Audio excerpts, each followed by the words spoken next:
In the United States and Canada, as in most countries, people like to invite guests to their homes, but sometimes misunderstandings occur and embarrassing things happen.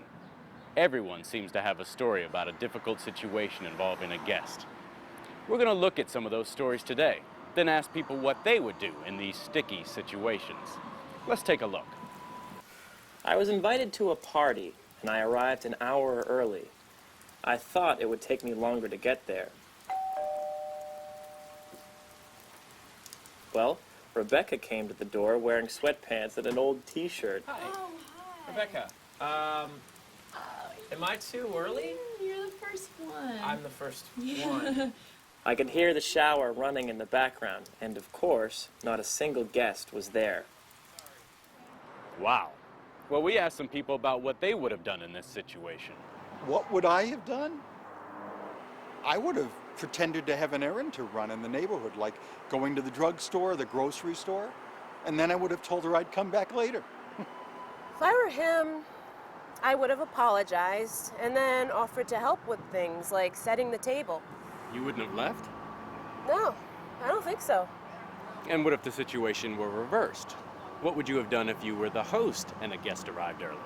If I were the host, same thing really. I would have invited him in and put him to work. What would you have done? Now let's take a look at another predicament. I invited my boss and her husband to dinner the other night. We had a great time, but she just wouldn't leave. By midnight, my husband and I were so exhausted. Finally, my husband fell asleep at the table. My boss was very embarrassed when she realized it was so late.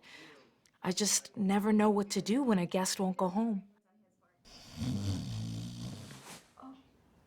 So, What should the host have done? Let's get some opinions.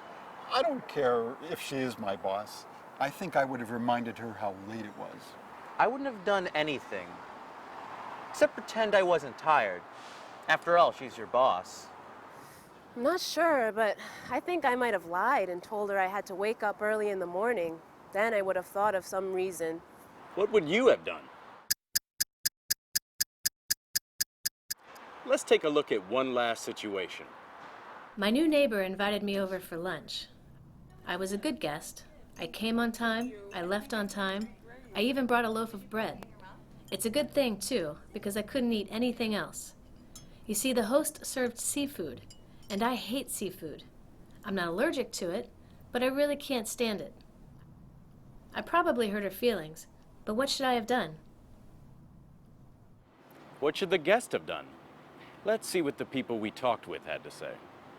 I think I would have lied and told the host that I was allergic to seafood. I think you should eat whatever the host makes, even if you don't like it. I mean, if someone goes to all the trouble to cook you something, it's rude not to eat it. You know, I had a similar experience once. I served a dish with tomatoes in it to someone who was allergic to them. He broke out in a rash. It was terrible. Now, when I invite people to dinner, I tell them what I'm planning to make sure that they can eat it.